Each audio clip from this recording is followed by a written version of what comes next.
Hello tout le monde, aujourd'hui je vais faire une vidéo un peu particulière puisqu'il va s'agir d'une vidéo coup de griffe. Bon, vous l'aurez deviné, hein, c'est on va dire un coup de gueule contre en l'occurrence un auteur assez connu. J'avais décidé au préalable de passer ma vidéo que j'ai tournée sur les livres sont politiques. Mais d'une part c'est la période de Noël, je me voyais mal sortir un truc un peu politique comme ça, et puis bon voilà, j'avais pas les décos et tout, donc ça sera pour la rentrée après mon bilan. Du coup je me suis dit Noël, on va faire quelque chose de léger. Je voulais faire à la base une vidéo sur les feel good, un conversation sur les feel good, parce que j'étais en train de lire donc le dernier Le Gardinier, puis j'avais prévu de lire un autre que j'ai terminé d'ailleurs, qui est Laisse tomber la neige de Cécile Chaumin, mais je ne vais pas en parler aujourd'hui, tout simplement parce que en lisant la postface du dernier Gilles Le Gardinier qui s'appelle J'ai encore menti, et j'ai été très énervée. Voilà, et du coup je me suis dit bon, on va pas faire un truc sur les feel good, mais plutôt voilà un coup de griffe, en l'occurrence sur Gilles Le Gardinier. Du coup j'ai revêtu ma tenue de Miao Gang pour vous parler donc de ce qui m'a profondément agacée chez cet auteur. Alors pourtant, au départ, ça avait bien commencé, hein, mon histoire avec cet auteur. Je l'ai découvert il y a 2 ans, très précisément, parce qu'on m'avait offert à Noël le tout premier de sa collection des chats, Demain j'arrête, en me disant tu vas voir, c'est très drôle et tout, c'est sympa. Moi j'étais assez hypée parce que, alors c'est vrai que je suis pas très feel good, mais déjà le chat, je sais, je me fais avoir, hein, quand il y a des chats. Et puis bon, je me suis dit, après tout, si c'est drôle, moi j'aime bien les feel good si c'est drôle. Voilà. Et puis j'ai lu Demain j'arrête, que effectivement j'ai trouvé plutôt drôle.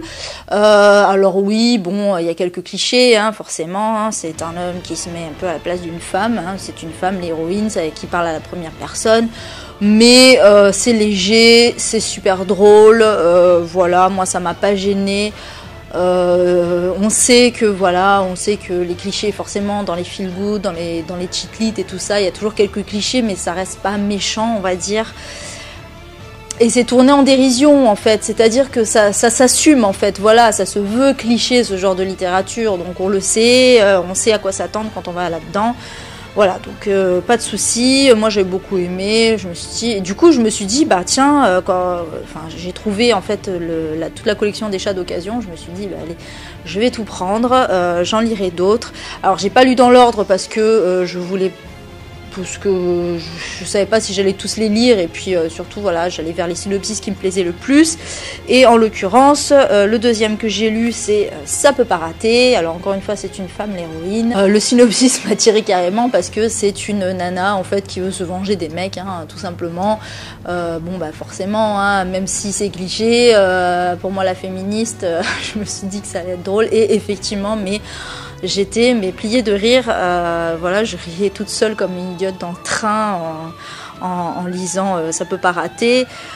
Du coup, voilà, ça a scellé à ce moment-là mon affection pour l'auteur, en me disant c'est cool. Alors oui, ça reste hyper léger, hein, c'est du feel good. C'est vraiment à chaque fois des lectures. J'ai choisi de les lire à chaque fois dans des moments où je venais de lire des livres très durs, ou alors j'avais pas trop le moral, ou voilà. Du coup, ça redonne un petit peu la pêche. Voilà, mais c'est pas, franchement, les feel good, j'en lis un tous les 2 mois, quoi, hein, et encore. Mais bon, voilà, donc pas loin d'être mon auteur favori. Mais on va dire, voilà, un classique du feel good, c'est bien. Et puis, je voyais tout le monde dire sur les réseaux sociaux que le meilleur de Le Gardinier, c'était Complètement cramé. Complètement cramé, c'est le deuxième, du coup, après Demain j'arrête. Moi, le synopsis me tentait pas du tout, hein, c'est c'est un chef d'entreprise anglais qui décide de quitter sa boîte, en gros, pour devenir majordome en France.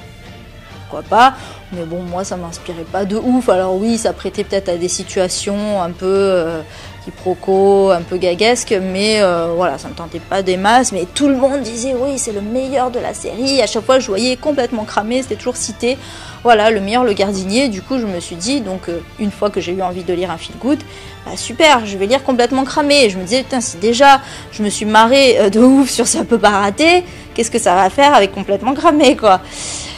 Et ben ça l'a pas fait du tout, ça l'a pas fait du tout, ça a été une catastrophe, parce que bon,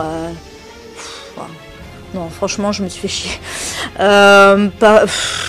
c'est pas drôle, enfin j'ai pas du tout été, enfin s'il y a de l'humour, j'y ai pas été sensible, enfin je sais pas, il y a pas des gags, les autres c'était, ouais, c'était vraiment, voilà, du comique de situation, quoi, et là non, il y a pas de gag en fait, et puis alors surtout, oh là là là là, la mièvrerie, c'était plein de bons sentiments, dégoulinants, l'amitié c'est bien, la méchanceté c'est pas bien, les gentils on les voit à 10 000 km, les méchants on les voit à 10 000 km, c'est manichéen que ça en peut plus. Franchement, alors moi je veux bien des trucs avec des bons sentiments, mais qu'il y ait quelque chose de concret derrière, enfin que ça soit pas des lapalissades, quoi. On le sait que l'amitié c'est bien et que l'amour c'est bien, c'est pas, moi ce que j'attends c'est plutôt voilà, des choses comme la tolérance, je sais pas, mais là bon, tout le monde est blanc, tout le monde est hétéro, enfin voilà, hein, faut pas chercher bon, bref, du coup complètement cramé, ça m'a un petit peu blasé. Mais à la rentrée littéraire est sortie J'ai encore menti. Alors là, c'est plus dans la collection des chats, mais ça aurait pu, déjà parce qu'il y a un chat dedans, et puis en plus, parce que c'est un peu dans la même lignée, hein, finalement. Alors, moi, les derniers Gilles Le Gardinier, en dehors de sa collection des chats, les derniers feel good qu'il a fait, ça me donnait pas très envie, mais là le synopsis m'a vachement intriguée. J'ai vu, alors c'est voilà, une femme qui suite à un accident de poney perd la mémoire et se retrouve en fait à devoir tout réapprendre du début, voilà, comme un gosse en fait. Et je me suis dit, en connaissant l'humour, enfin quand il fait de l'humour, en tout cas de Gilles Le Gardinier, c'est super. Là pour le coup, c'est vraiment le synopsis qui prête parfaitement au côté gag, quoi, voilà, au côté comique de situation, au côté oui rocambolesque, mais voilà, avec beaucoup d'humour. Moi ça me semblait nickel, je me suis dit allez, avec un peu de chance je vais retrouver ce que j'ai aimé dans Demain j'arrête et dans Ça peut pas rater, surtout que c'est de nouveau une héroïne, même si il campe pas spécialement bien les femmes, voilà, bon ça reste léger et on peut quand même un minimum s'identifier, parce que ce qui était bien dans Ça peut pas rater, c'est que voilà, moi aussi je me reconnaissais un peu dans la nana, oui, quand on a marre des hommes, on est toutes passées par là.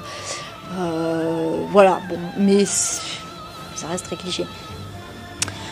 Malheureusement, ça a été un échec cuisant, mais alors, mais c'est une catastrophe, complètement cramé. C'était pas une catastrophe, c'était chiant, mais là, c'est vraiment une catastrophe. Alors là, il a fait tout ce qu'il fallait pas faire.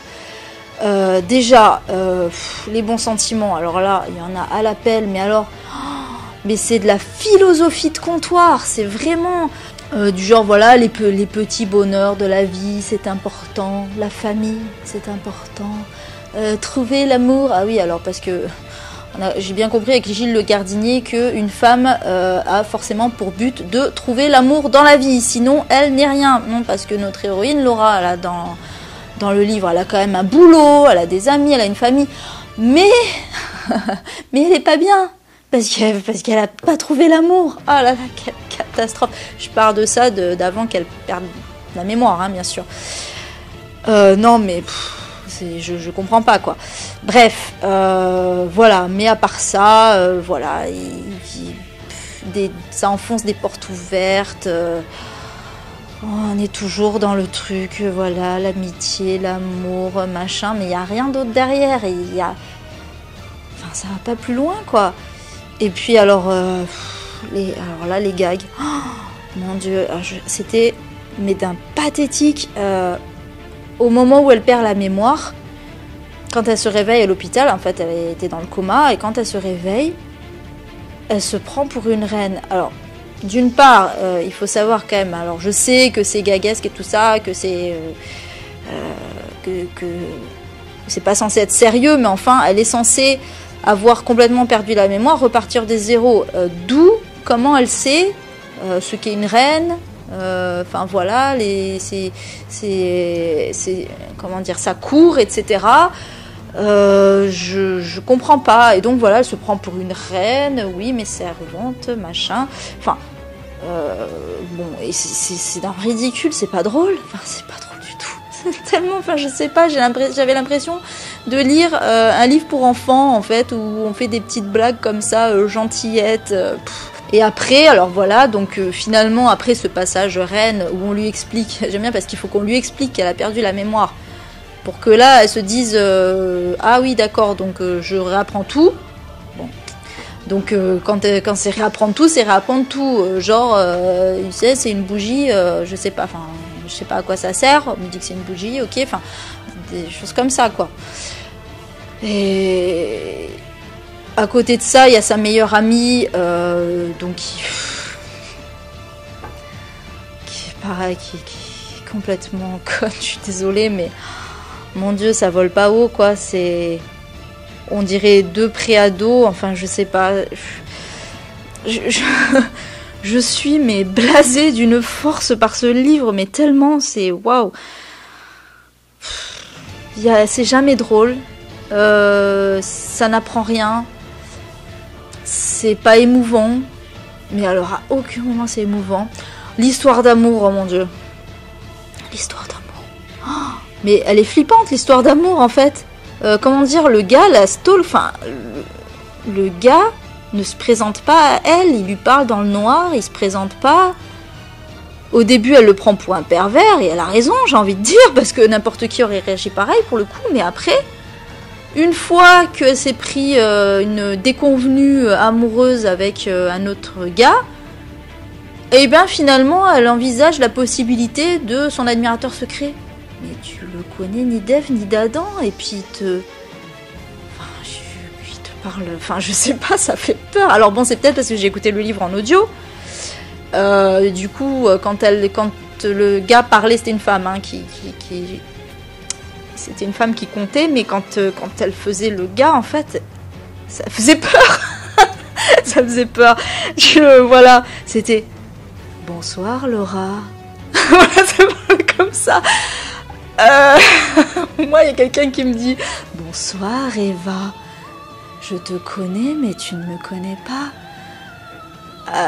Non. Bref, du coup voilà, c'est des trucs comme ça. Ça m'a pas fait rire, j'ai trouvé ça pathétique, j'ai trouvé ça enfonçait des portes ouvertes, ça n'apprenait rien, on aurait dit un livre pour les gosses, quoi. Et encore, franchement, il y a des livres pour les gosses qui sont certainement beaucoup plus intéressants. Purée, j'ai lu Opération Pantalon il y a quelques jours, Opération Pantalon, qui est un livre jeunesse, hein, pour les 11-12 ans. Mais purée, c'était merveilleux, c'était l'histoire d'un gamin trans, du coup, et donc qui se retrouve dans une école et qui doit porter une jupe, et forcément lui c'est un garçon, donc il n'a pas envie de porter des jupes, et donc il va il va organiser tout un truc pour pouvoir porter le pantalon, et c'est génial parce que c'est à la fois voilà du militantisme, on a donc cette histoire de transidentité qui est évidemment le thème le plus important dans le livre, mais aussi le gamin a deux mamans, donc il est question d'homosexualité et d'homophobie, son meilleur ami est handicapé, enfin voilà, il y a tout plein, mais purée, dans un seul livre. Voilà, ça c'est des vrais thèmes, ça c'est quelque chose qui nous apprend des choses, et c'est des bons sentiments, parce qu'évidemment c'est jeunesse, donc c'est que des bons sentiments, mais avec la sensation d'avoir creusé quelque chose, d'avoir lutté pour quelque chose. Dans les Gilles de Gardinier, je suis désolée, mais monsieur le Gardinier, c'est bien gentil de nous dire hein, les petits bonheurs de la vie, les pouvoirs de l'amour. Mais on s'en fout, quoi.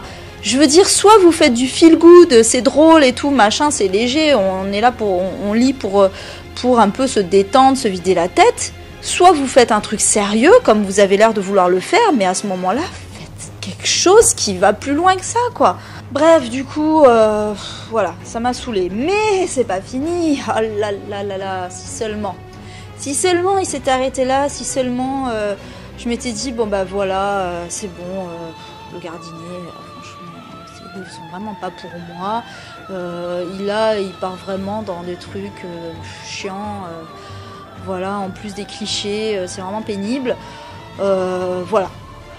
Mais dans ma tête, bon, ça restait juste un auteur maladroit et puis qui veut faire voilà, du bon sentiment, qui veut choquer personne, qui veut faire du consensuel. Bon, ok, c'est du feel good, voilà, c'est pas du tout mon style. Mais c'est un style qui peut plaire. Malheureusement, hélas, il a fallu qu'il fasse une postface.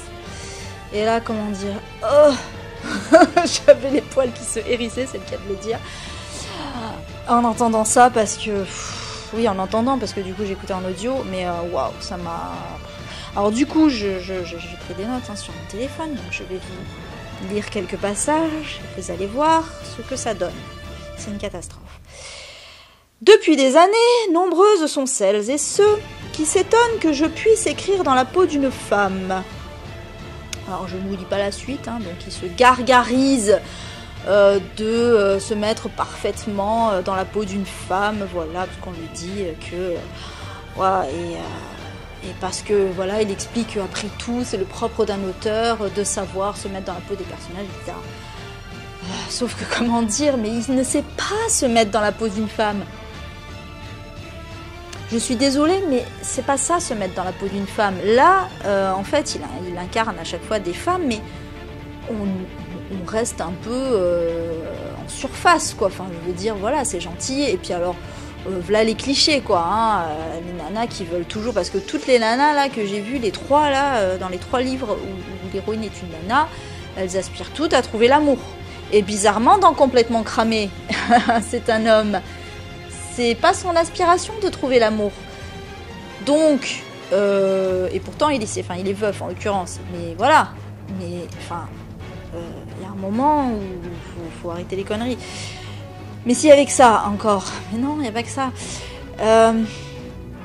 Il y a plein de trucs, voilà, de réflexion de la part des héroïnes à chaque fois qui me font. Enfin, à chaque fois j'ai tiqué en me disant mais une femme ne dirait pas ça.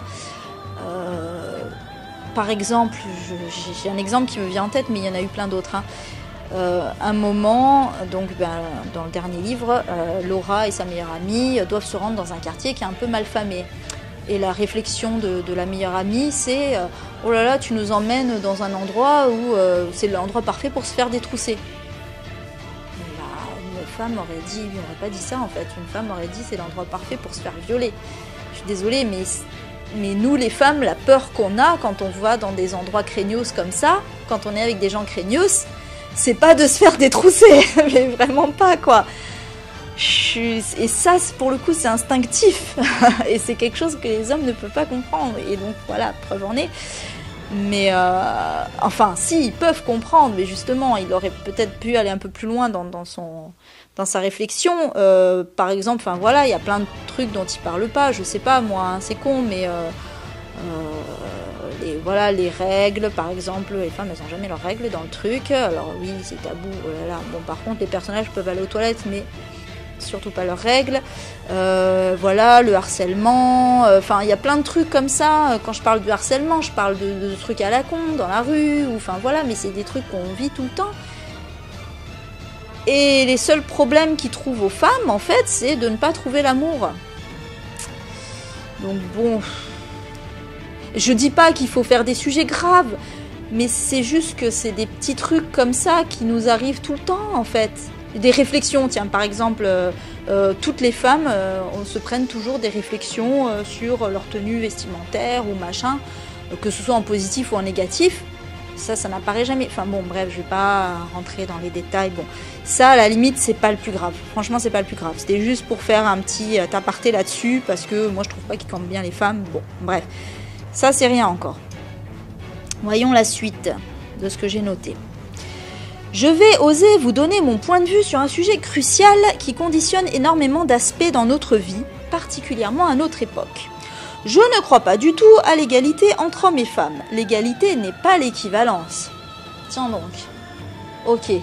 Donc, alors en fait, il explique en gros que les femmes et les hommes sont différents. Soit. Mais quand on demande l'égalité, on ne demande pas d'être comme les hommes en fait. On demande d'avoir les mêmes droits. C'est là qu'il a un peu de mal. Il explique en plus aussi que aujourd'hui les hommes et les femmes sont interchangeables, ce qui n'est pas totalement vrai. Mais à la limite, qu'est-ce que ça peut foutre? Enfin, j'ai envie de dire, si on veut faire des trucs de mecs et si les mecs veulent faire des trucs de nana, quel est le fucking problème? Ça, c'est vraiment une réaction de réac, voilà, en l'occurrence, de gros conservateurs là qui veut que les femmes et les hommes soient dans des cases, sans parler du fait que bon, il y a un petit relent de transphobie dans l'histoire, mais encore là, c'est rien. Ce concept d'égalité ne reflète en rien la réalité. Je suis par contre convaincue de la complémentarité. Nous sommes une solution l'un pour l'autre, souvent la seule. Mais t'es sérieux là? Mais et sinon les couples les couples homosexuels ça se passe comment? La seule. Alors déjà ça implique non seulement qu'on soit tous hétéros, deuxièmement qu'on ait forcément besoin d'être avec quelqu'un. Je suis désolée, il y a des gens qui sont célibataires, ça va très bien dans leur life, hein, Enfin, nous sommes une solution l'un pour l'autre, souvent la seule, genre, waouh, je suis une femme, je peux pas me passer de mec, jamais de la vie. Non mais, non, alors non, déjà non, surtout quand on connaît la condition des femmes, enfin, je veux dire, limite si elles pouvaient se passer de mec, ça serait top, et elles peuvent se passer de mec d'ailleurs, je dis pas si elles pourraient, si on acceptait plutôt, voilà, ça c'est ce que je voulais dire très précisément, si on acceptait qu'elle se passe de mec, ça serait super, voilà. Donc, apparemment, hein, rien à foutre les couples homo, hein, voilà.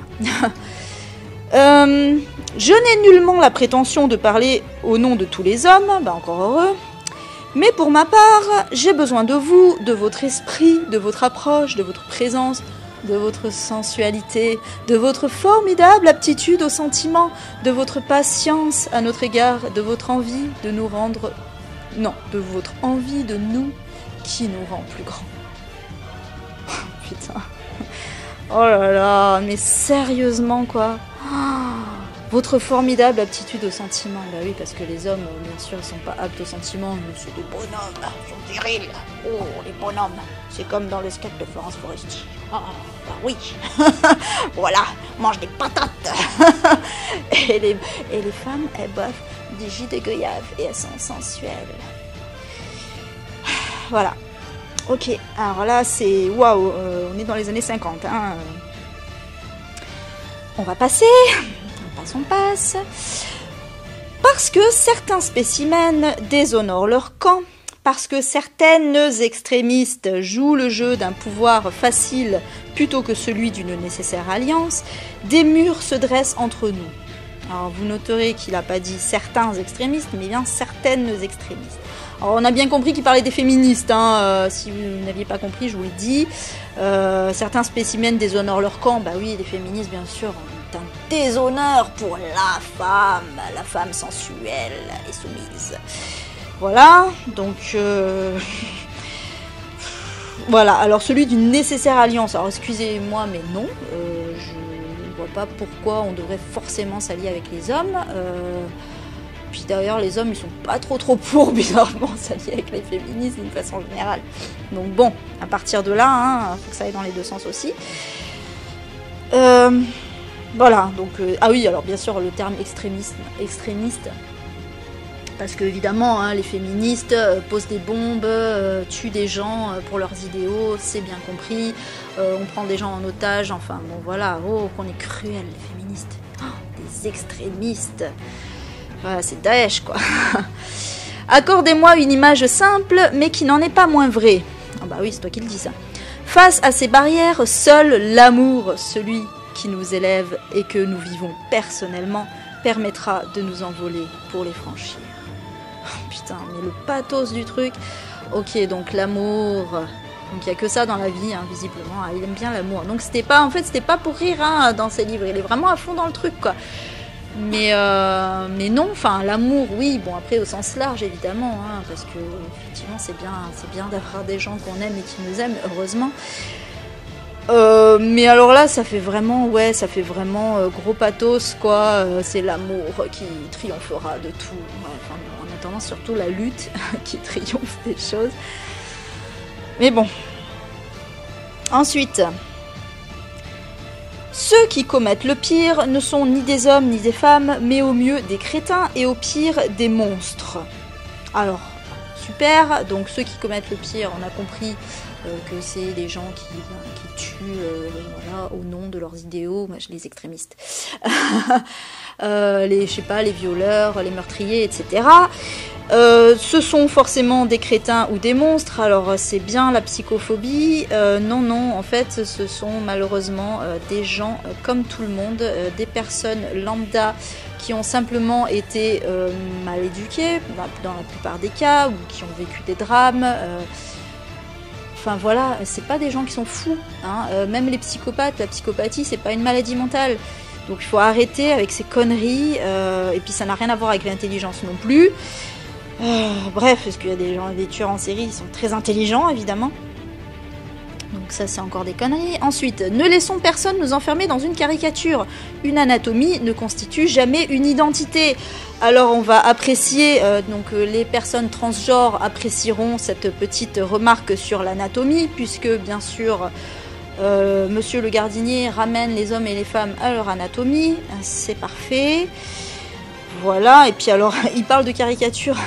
Excuse-moi, mais la caricature, elle est pas de notre côté, elle est plutôt du tien, en l'occurrence. Passage suivant. Réduisons ceux qui déshonorent notre lien à ce qu'ils sont, débordons-les, éduquons-les si possible. Soyons ce que nous sommes au meilleur de nous-mêmes, complexes et doux, puissants et fous, libres et heureusement dépendants les uns des autres. Alors, éduquons-les, excuse-moi, mais moi ça va, hein, je me sens relativement bien éduquée, merci. Je pense plutôt que ceux qu'il faut éduquer, c'est ceux qui maintiennent ce genre de clichés, mais bon. Bref, et heureusement dépendants les uns des autres. Alors moi, j'ai pas très envie d'être dépendante des autres. Bon, si toi ça te fait plaisir, super, mais moi non, désolée. Et puis alors surtout pas des hommes, en l'occurrence. Ça veut pas dire que j'aime pas les hommes, hein. J'ai un homme dans ma vie, ça se passe très bien, mais je ne considère pas que ma vie ne s'oriente qu'autour de lui, hein. J'ai des amis, j'ai une famille, j'ai un travail, j'ai des hobbies, voilà, il y a plein de choses. Tout ça, ça fait ma vie, voilà. Ne comptez pas sur moi pour donner des leçons. Bah non, c'est vrai, t'as donné 0 leçon depuis le début, tout va bien. Chaque jour, je suis stupéfait par la vacuité de ce que l'on nous demande de prendre au sérieux. Alors c'est marrant parce que c'est exactement ce que je me suis dit de ton livre en fait. C'est waouh, c'est fou quand même. Du coup, voilà, j'ai fini de vous lire les extraits. Je rigole, hein, mais je rigole jaune parce que franchement, c'est tellement... Enfin, c'est vraiment désespérant que des gens aient encore ces idées... Enfin, c'est pas des gens, parce que des gens, il y en a plein qui ont ces idées-là. C'est surtout un auteur, quelqu'un qui est censé quand même avoir un minimum de culture, qui lit du coup. Je sais pas, mais là, on est vraiment dans un carcan. Oh, mais c'est super limité. Enfin, je sais pas, mais... Moi, j'ai l'impression de lire les conneries de Kevin 15 ans, quoi. Sans faire de l'agisme, hein, mais à ce niveau-là, quand même, enfin, c'est même pas 15 ans, là, c'est 12 ans. Voilà, c'est tout ce que j'avais à dire. Non, c'est déjà pas mal, quand même. Voilà, c'était mon coup de griffe. Alors, j'espère, voilà, n'avoir insulté personne. Et pas non plus Monsieur le Gardinier, même si pour moi c'est vraiment honteux hein, de tenir ce genre de propos. Néanmoins, je ne connais pas, évidemment pas personnellement la personne en l'occurrence. Ceci dit, bon, de toute façon je pense pas qu'il verra ma vidéo, donc c'est pas très grave. Mais en tout cas, j'espère voilà, que certaines et certains m'auront écouté et auront compris quels sont les problèmes de ce genre de discours. Et que ça ne vous empêche pas hein, de lire du Le Gardinier, mais je pense qu'il faut vraiment rester à distance en fait, prendre ça au deuxième degré, au troisième, au 10 millième degré. C'est juste du feel good. Si c'est drôle, tant mieux. Si c'est pas drôle, bon, c'est malheureux. Mais voilà, faut pas écouter ces discours-là parce que. Sur ce, je vous donne rendez-vous dans une prochaine vidéo qui sera mes attentes pour 2019 au niveau des sorties livresques. Donc ça sera ma petite vidéo de Noël. Et puis ensuite ce sera en janvier pour le bilan bien sûr de 2018. En attendant, je vous souhaite d'excellentes lectures et à bientôt. Miaou.